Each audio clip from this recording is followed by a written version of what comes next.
Осы сабағымызда осы веб-сайттың нұсқасын копиясын істейміз. Тап осыған ұқсаған қылып істеуіміз керек, бірге бір. Енді ішінде тексттер басқаша болуы мүмкін, оған эътибар бермей текстін кейін толтырып ала береміз. Баста любой проект істеместен алдын проектті үйреніп шығуымыз керек. Қараң, бұл жерде h1 тегі бар, p теглер, бұлардың бәрі p тег. Енді қараң, h2 тегі бұл жерде. Мына жерде ordered list делінеді мынау. Ordered list 1, 2, 3, 4 деп тұрыпты. Қайттан тег, h2 тег. Бұл жерде text, контақлар, компания хақында, about, и p тегі. И кішкентай мына жерде footer, төменгі информация сайт хақында. Енді қараң, сайтыңыз әммесі ортада тұрыпты, міне шекарамен беріліп тұрыпты. Оған отдельный класс беру керек, ортада тұру үшін. Арқа фонлар тұрыпты, арқа фонларында істеуіміз керек. Арқа фонларында жасыл, қызыл и оранжевый болып істеу керек. Баста проекттің версткасын істеп аламыз, несін, скелетін HTML-да, кенен CSS-та ашып істейміз. Баста проектімді шетке оқып қояйын. Так, андай алып көріп отыру үшін қандай нелер бар екен. Создать деймін. Папку project 5. Сол project 5-ті тастап жіберем керек VS Code-қа. VS Code-ты ашайын.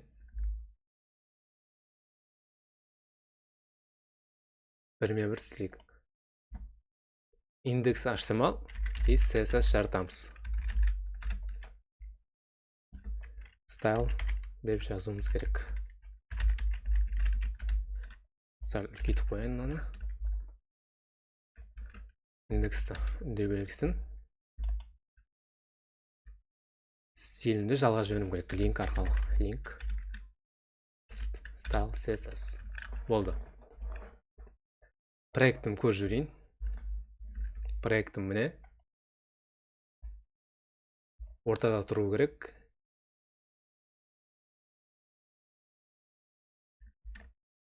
Осындай болып тұру керек. Баста бас бетін істеу үшін header деген ID жаратамын. ID header дейін. Header класс, оны wrapper дегенге ораймын. Wrapper орау деген. Wrapperға орадым. Орадым, енді әммесі ортада тұру керек едім. Проект бойынша бұлар ортада тұру керек еді.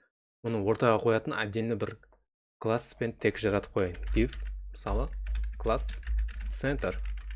Әммесі ортада тұрады. Қазір стиль бергенде көрінесі ортада тұруды. Бір h1 бар, и 3 p тегі бар бұл жерде. h1 деймін. Header text. Бір. 3 p тегін алайық. Болды. Енді бас бетіне істедік. Енді екіншісі услуги деген бар. Услуги сервислар. Инглиз тілінде. Решетканы басамын. Services деп жаратамын. Класс, онда wrapperға орауым керек. Wrapper. Центрда тұру үшін div центр болып тұру керек. Бұлар керек емес. И ordered list бар дедім. H2 бар, ordered list 1-ден 4-ке деймін. H2-ні жазайын баста.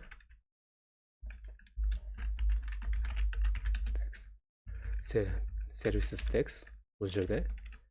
Ordered list. Oil, Li, Lorem деп жазайын. Lorem. 4-еу бар еді біздерді. 1, 3, 4-еу. 4-еу болды. 4-еу болды біздерде.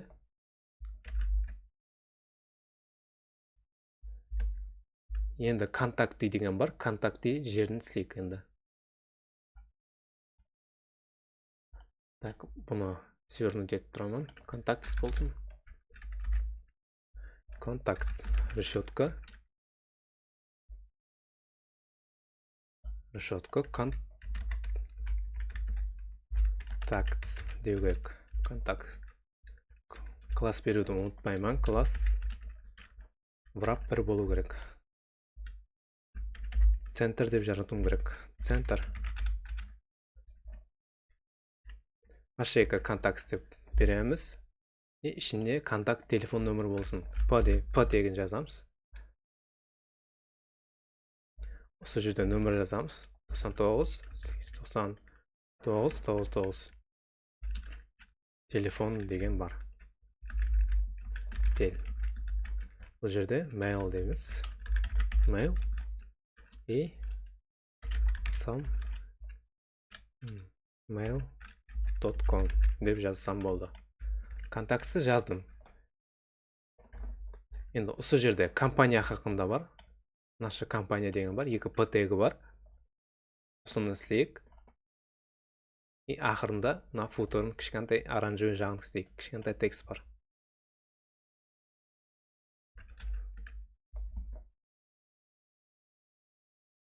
Так. ID деймін. Company.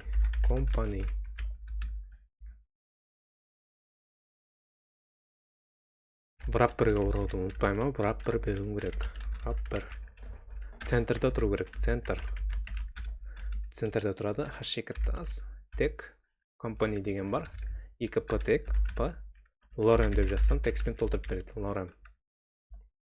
Мына жерге де Lorem болады. Ұмытпайма жоқ қылуды.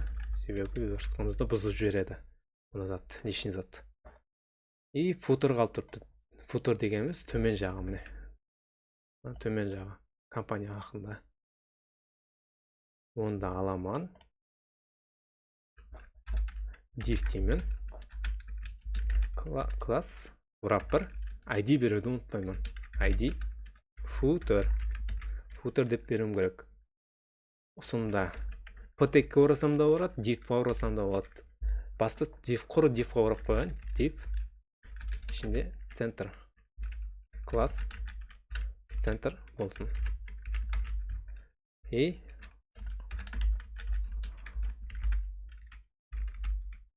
alright reserved деген жазайық. Енді осыны go live дегенге басып көрейін результатын Google-да. Міне осындай болды. Енді осыны стильдер беріп басайық та, стильдер. CSS-імізге кіреміз, стиль береміз. VS Code ашаман, CSS ашайын. Ең баста, әрдайым стильдерді сброс қылатын жазуымыз керек. Box sizing border box. Margin 0. Padding 0. Жаздым. Енді көрейік. Әмесі мұндай болды. Жаңа мынаны алып тастасам, мынандай болып тұрды. Көрдіңіз ғой. Margin paddinglары автоматически бар. Соны өшірім керек. Өздеріңіз береміз да себебі margin paddingті. Body'ға беремін. Шрифт болу керек. Біздерде font family қоямыз. Қалеген font family қоя берің. Маған ұнағаны мысалы Arial Helvetica. Соны қоямын. Тек Arial деп жазсаңыз болады. Sans serif десеңіз болды. Sans serif. Wrapper деп жазуым керек. Wrapper. Суретін ашырайын. Wrapperға не қойсам болады? Wrapperға әммесін, мысалы, төменге түс итеріп тұрыпты мыналардың бәрін. Сіздерге көрінбеуі мүмкін, міне, мынандай қылып итеріп тұрыпты. Мынандай қылып итеріп тұрыпты wrapper. Соны қойсам болады. Margin bottom деймін. Margin bottom 30 пиксель. Көрейік енді результатын. 30 пиксель түсті. Бұлай ашық қойсам бекен. Бұлай тұра берсін жақшы. 30 пиксель түсті. Ашаман енді. Енді центр дегенді не үшін қолданғанын айдық. Центр дегенді жазаман. Max width деймін. Max width 840 пиксель. мынандай размері кішірейіп қалды макс width бергеннен кейін. Енді осыны ортада тұру керек десем, сайттың дәл ортасында margin дегенді 0 auto деп жазуым керек. Margin 0 auto. Міне, дәл ортасында тұрыпты әммесі. Мынаға әтібар бермең. Центрға бердім. Енді азантай padding берек. Padding әр жағынан 10 пиксель padding беріп тұрсын. 10 пиксель бір-біріне шымайт етіп тұрды ішінде қаратып. Енді H2 теклер бар, ішінде wrapper'дың ішінде, әмесі wrapper'дың ішінде. Осыларға стиль берек. Осы жерде лиларымыз бар, текстіміз бар, параграфларымыздан бар. Осыларға да стиль берейік. Оның үшін мен li деп жазып отырмайман, wrapper деп жазуым керек. .wrapper H2 тегін аламан. Wrapper'дың ішіндегі H2 тегті ал деген, әмесін ал деген. Оған сәл margin ботын берейін. 10 пиксель. Margin ботын 10 пиксель төменге түсіреді. 10 пиксель төменге түсті. Мынаны алып көрсетсем, не, онда емес, 10 пиксель төменге түссін. 10 пиксель түсті. Енді wrapper'ды аламан. Wrapper P-ны аламан. Wrapper'дың ішіндегі P-ны үтірді қояман. Wrapper'дың ішінде li'ді ал дедім. Li'ді ал. Осыларға да стиль береміз. Оларға да margin боттым 10 пиксель. Енді text align қараң. Осы жерде text align, мына жерде квадратный болып тұрыпты. Біздерде мынандай. Бұл жерде 4 мишқа сыйып тұрыпты. Көрдіңіз ғой міне? Біздерде мынандай. Енді мына жерде наны қарасаңыз, ондай болып тұрған жоқ міне. Мынада ондай онша көріне бермейді, бірақ сондай көплеу тексті көрінеді да. Көплеу текст қосып көрейін. Мына жерге larm деп қайттан.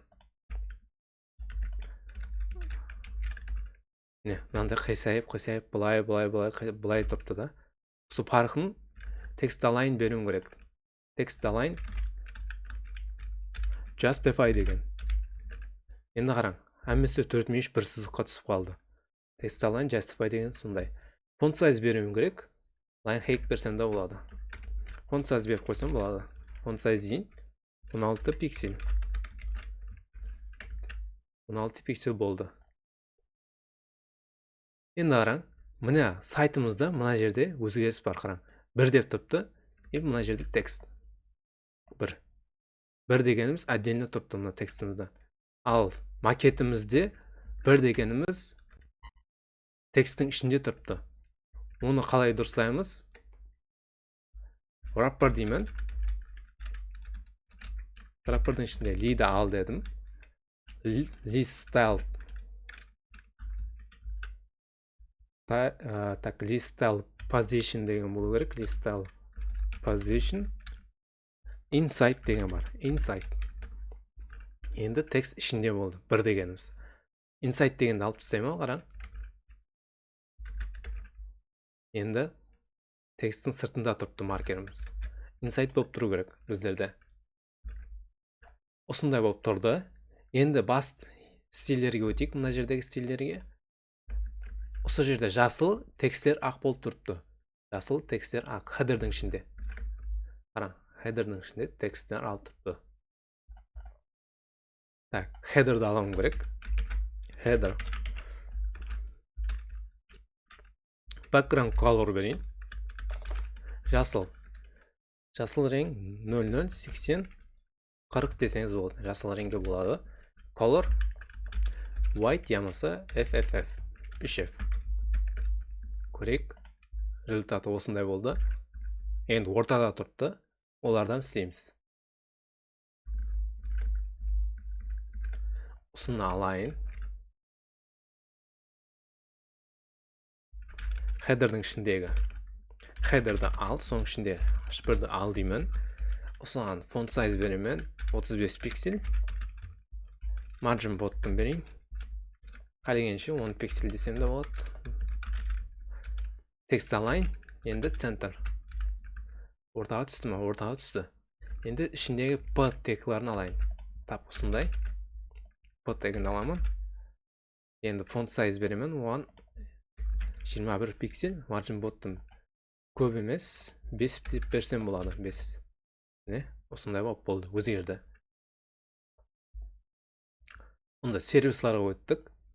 Сервистің арқа фоны ақ. Алуым керек. Server size деген бар.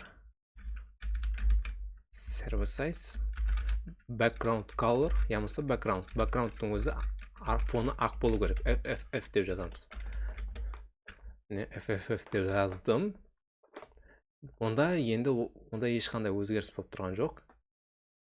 Контактсқа өтек. Контактстың жерін істеп көрейік. Contacts. Background color. Осында біздерде қызыл болу керек. Қызыл реңді алатын болсақ. S60-304. Ямса рет деп жазып қойсаңыздан болады. Міне. Contacts болды. Макетімізді көріп жіберейік. Қандай макет? Ортада тұру керек. Contacts емес. Ортада істесек болады. Қайтып істеймін. Text align. Center ямыз. Contacts'тың аламын. Contacts па. Contacts. H2. Так. Макетімді көріп жіберейін. H2-лердің хаммасы ортада тұрған екен. Оны болса былай жазып жүрсем болады. Text align наған center деп жазып жүрсем болады. Онда хаммасы ортаға түседі. Не, ортаға түсті. Тап макетімізде болды. Тап осындай макетімізде болды. Contacts. Текстіміз бұлда ортада тұрыпты. H2 емес, подеймен енді. Соған text align center деп қойым керек. Center. Міне, болды, өздер центрға түсті. Ал енді company деген бар. Company істейтін жері жоқ ондай көп.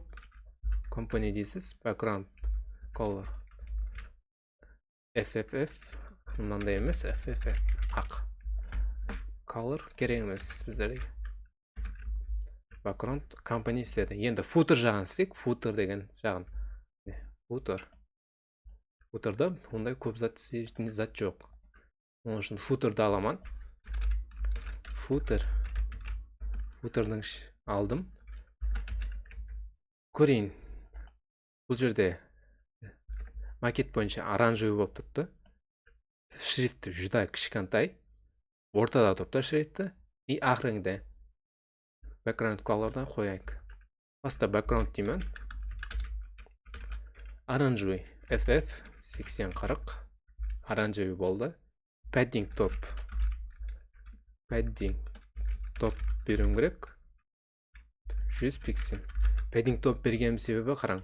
Мына жерде үлкен аралық болып тұрды. Көрдіңіз оны? Үлкен аралық. Соны беру үшін padding top'тан пайдаландым. Мына жерде padding top болды. Берілді. Осыдан енді text align center. Font size 13 пиксель дейін. И color FFF деп жазуым керек. Міне сайтымыз сенді. Осындай қылып істейсіз сіздерді. Бірақ қараң, мына жерде ақ сызық болып тұрыпты. Ол нені аңлатады? Қараң.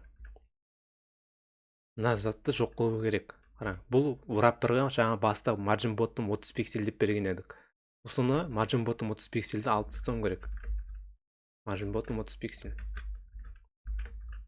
Енді жоқ болды. Бірақ мына жерде хаммесі жақынлап қалды. Оны қалай істесем болады? Margin bottom 30 пиксель тұра берсін. Бірақ footer'ның ішіндегі footer мен wrapper келеді. Точка wrapper. Соны margin bottom 0 де жіберсеңіз болады. Так. Footer'ның ішінде мына істемей қалдық. Footer'ның өзін алайын. Margin bottom 0 деп берейін. Енді болды сізленді толық.